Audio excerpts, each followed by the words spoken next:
നമസ്കാരം. നമസ്കാരം. അപ്പം ഇപ്പോൾ 2 ദിവസമായിട്ട് ഭയങ്കരമായിട്ടുള്ള മഴ പെയ്ത് നമ്മൾ ഒരുപാട് പ്രശ്നങ്ങൾ അനുഭവിക്കുകയാണ്.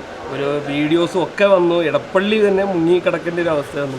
സാർ, എന്താണ് കോർപ്പറേഷനിൽ ഇതിലിപ്പോൾ എന്താണ് ചെയ്തത്? എന്തെങ്കിലും പ്രതിവിധി നമുക്ക് ചെയ്യാൻ പറ്റുമോ? കോർപ്പറേഷൻ കുറേ കാര്യങ്ങൾ ചെയ്യുന്നുണ്ട്. എനിക്ക് ആദ്യം ഏത് മാധ്യമങ്ങളെയും കാണുമ്പോൾ ആദ്യം പറയാനുള്ളത് അങ്ങോട്ടൊരു വിമർശനമുണ്ട്.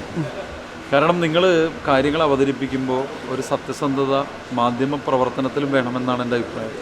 അത് പറയാനൊരു മടിയും കാണിക്കേണ്ട കാര്യമുണ്ടെന്ന് എനിക്ക് തോന്നുന്നില്ല. നിങ്ങളോടുള്ള എല്ലാ ബഹുമാനവും നിലനിർത്തിക്കൊണ്ട് പറയുക. ഒന്ന്, സംഭ്രമജനകമായി കൊച്ചി മുങ്ങുകയാണ് എന്ന വാർത്ത നിങ്ങൾ ആവർത്തിച്ചു കൊടുക്കുകയാണ്. സത്യത്തിൽ എറണാകുളത്ത് കാര്യമായ പ്രശ്നങ്ങളില്ലാത്ത സമയത്തും നമ്മളത് കൊടുക്കുകയാണ്. ഇല്ലെന്നല്ല ഞാൻ പറയുന്നത്. MG റോഡിൽ വെള്ളം കെട്ടുന്ന സ്ഥിതിയുണ്ട്. അതുപോലെ സൗത്ത് റെയിൽവേ സ്റ്റേഷൻ്റെ പരിസരത്ത് വെള്ളം കെട്ടുന്നുണ്ടെന്നുള്ളത് യാഥാർത്ഥ്യമാണ്. പനമ്പള്ളി നേർ കെട്ടുന്നുണ്ടെന്നുള്ളത് യാഥാർത്ഥ്യമാണ്. പക്ഷെ എടപ്പള്ളി ആ ഒരു ജംഗ്ഷൻ്റെ പടം കാണിച്ചിട്ട് കൊച്ചി മുഴുവൻ മുങ്ങുകയാണ്, അല്ലെങ്കിൽ തൃക്കാക്കരെ പോയി കളമശ്ശേരി പോയി ഒരു വീഡിയോ എടുത്തിട്ട് ഇത് കൊച്ചിയാണെന്ന് പറയുമ്പോൾ കൊച്ചിയാണ്, വിശാലമായ അർത്ഥത്തിൽ കൊച്ചിയാണ്. പക്ഷേ എല്ലാ ചോദ്യങ്ങളും പിന്നെ വരുന്നത് കൊച്ചി നഗരസഭയോടാണ്. നഗരസഭയുടെ പരിധിയിലില്ലാത്തൊരു കാര്യത്തെക്കുറിച്ച് എനിക്ക് പ്രതികരിക്കാനും ബുദ്ധിമുട്ടുണ്ട്. ഒന്ന്. രണ്ടാമത്തെ കാര്യം, നിങ്ങൾ പലരും ഒറ്റ മഴയിൽ കൊച്ചി മുങ്ങി. ഒറ്റ മഴയിലല്ല മുങ്ങിയത്, അസാധാരണമായ മഴയാണ്. 110 മില്ലിമീറ്റർ മഴ വരെ പെയ്യുന്നുണ്ട്. ഒരു ചെറിയ മഴയിൽ പോലും പ്രതിസന്ധിയുള്ളൊരു സ്ഥലമാണ് കൊച്ചി. മറ്റൊന്ന്, അങ്ങ് പറഞ്ഞത് ശരിയാണ്, ആളുകൾ ധാരാളം നിലയിലുള്ള പ്രയാസം അനുഭവിക്കുന്നുണ്ട്. നമ്മളെല്ലാ വിശദീകരണം നൽകുമ്പോഴും അവരുടെ വീട്ടിൽ വെള്ളം കയറുമ്പോൾ, ട്രാഫിക് ബ്ലോക്കിൽ കിടക്കുമ്പോൾ ഒക്കെ വരുന്ന ബുദ്ധിമുട്ടുകളുണ്ട്. പക്ഷെ ഞാൻ പറയുന്നത്, നിങ്ങൾ കുറച്ചുകൂടി സത്യസന്ധമായി കാര്യങ്ങൾ പറയണമെന്നാണ് ഒന്ന്. രണ്ടാമത്തെ കാര്യം, നഗരസഭ ചെയ്യുന്ന കാര്യങ്ങളിൽ ഇപ്പോൾ എടപ്പള്ളിയിലെ ബുദ്ധിമുട്ട് എന്താണെന്ന് വെച്ചാൽ അത് നാഷണൽ ഹൈവേയുടെ വർക്ക് നടക്കുകയാണ്.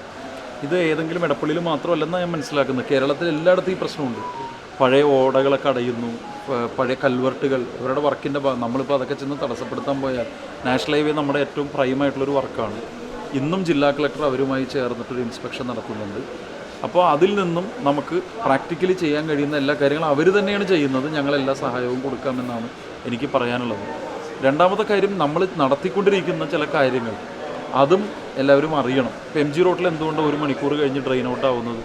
അതിന് കാരണം നമ്മൾ MG റോഡിൽ നിന്ന് ആ സിൽട്ട് പുഷർ ഈ suction cum jetting machine work ചെയ്യുമ്പോൾ ഒരാശ്വാസമുണ്ട്. വലിയ ഹൈ എൻഡ് പമ്പ്സ് വെച്ചിട്ട് പമ്പ് ചെയ്ത് ബാനർജി റോഡിലേക്ക് വെള്ളം കളയുമ്പോൾ ഒരു ആശ്വാസമുണ്ട്.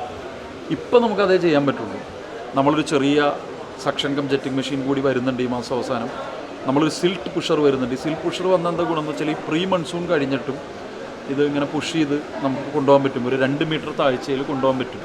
ഇപ്പോഴത്തെ തോട് ക്ലീനിങ്ങിൻ്റെ പരിമിതി എന്താണെന്ന് അറിയുമോ? നിങ്ങളത് മനസ്സിലാക്കണം. ആൾക്കാർ പറയുമ്പോൾ നമ്മൾ ഇപ്പോൾ ചങ്ങാടംപൂക്ക് തോട്, പേരണ്ടൂർ കനാലിൻ്റെ ഒക്കെ എല്ലാ സ്ഥലത്തും നമുക്ക് തോട് കോരാൻ പറ്റില്ല.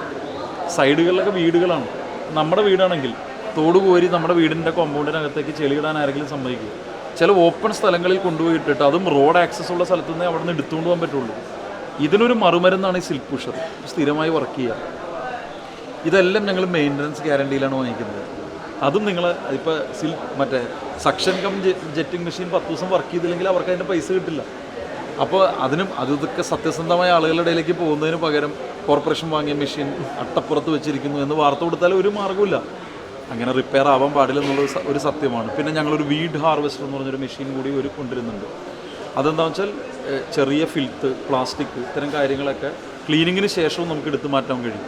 നിങ്ങളും പബ്ലിക്കിനെ എഡ്യൂക്കേറ്റ് ചെയ്യണം. ഇപ്പോൾ നമ്മുടെ ആദരണീയനായ ഹൈക്കോടതി തന്നെ പറഞ്ഞില്ലേ, പ്ലാസ്റ്റിക്, ചാക്ക് ഇതൊക്കെ ഈ വെള്ളത്തിലേക്ക് വലിച്ചെറിയുക, കാനയിൽ കൊണ്ടുവന്ന് വയ്ക്കുക, അതൊക്കെ നമ്മൾ ഒഴിവാക്കേണ്ട ചില കാര്യങ്ങളാണ്.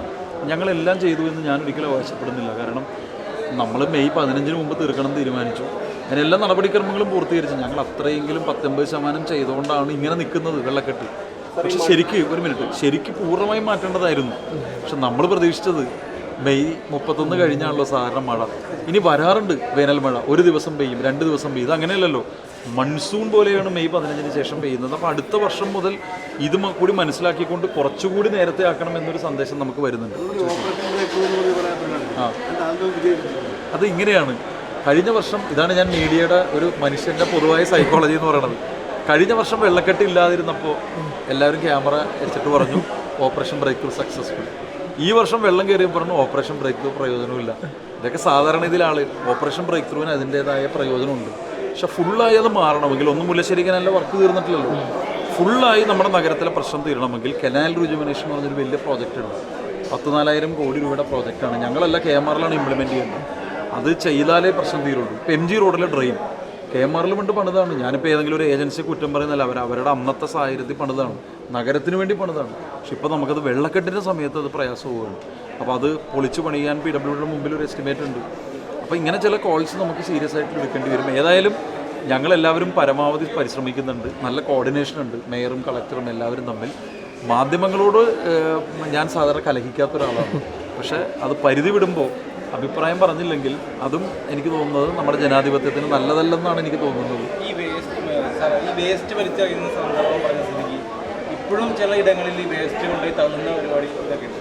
എന്തുകൊണ്ട് നമുക്കൊരു CCTV പോലത്തെ ഒരു ഏത് CCTV? ഞാനിപ്പോൾ നിങ്ങളോട് പറയട്ടെ, ഇന്നലെ എടപ്പള്ളി പോണേക്കര എളമക്കര റോഡ് കടുത്ത വെള്ളക്കെട്ടുണ്ടായി. തോട്ടിലെ ഏറ്റത്തിൽ മഴ പെയ്താൽ സാധാരണഗതിയിൽ തന്നെ അവിടെ വെള്ളം ഒരു മുട്ടറ്റമൊക്കെ ചിലപ്പോൾ കുറച്ചൊക്കെ പൊങ്ങും, കണ്ണങ്കാല് വരെ. ഇന്നലെ മുട്ട് വരെ വെള്ളം വരുന്നു. നോക്കുമ്പോൾ എന്താണെന്നറിയൂ, 2 വലിയ ചാക്ക് കുറേയധികം പ്ലാസ്റ്റിക് കൊണ്ടുപോയിട്ട് ഈ തോട്ടി ചേരുന്ന സ്ഥലത്ത് നമ്മൾ സ്ലാബ് ഇടില്ലല്ലോ, അവിടെ കൊണ്ടിട്ടേക്കുക. അവിടെ ഇരുട്ടാണ്. എല്ലായിടത്തും CCTV ക്യാമറ വെക്കാൻ പറ്റുമോ? ഒരു നാടിൻ്റെ മുക്കും മൂലയും CCTV വെച്ച് കവർ ചെയ്താലേ നമ്മുടെ നാട്. അല്ല, CCTV കവറേജ് കുറെ കൂടുതലുണ്ട്. ക്യാമറ വച്ചാലും ട്രാഫിക് റൂൾസ് പാലിക്കണമെന്ന് നമുക്ക് തോന്നിയില്ലെങ്കിൽ ക്യാമറ വെച്ചിട്ട് മാത്രം. ഒരു സീബ്ര ലൈൻ കാണുമ്പോൾ ഒന്ന് ചവിട്ടണം. എൻ്റെ വണ്ടിയിലെ ഡ്രൈവറോട് പറയും, ഒരാൾ സീബ്ര ലൈനിലേക്ക് കയറി കഴിഞ്ഞാൽ ഒരു കൾച്ചറും കൂടിയാണ്. നമ്മളിപ്പോൾ സിനിമയെക്കുറിച്ചാണ് സംസാരിക്കുന്നത്. ഒരു കൾച്ചർ പ്രധാനപ്പെട്ട ഒരു കാര്യമാണ്. അപ്പോൾ അതും പ്രധാനമാണ്. ഓക്കെ ഓക്കെ സാർ, ഇത് ഊരിക്കോട്ടെ. Okay, thank you. കൂടുതൽ വീഡിയോസിനായി B4 Blaze ഫോളോ ചെയ്യൂ, സബ്സ്ക്രൈബ് ചെയ്യൂ.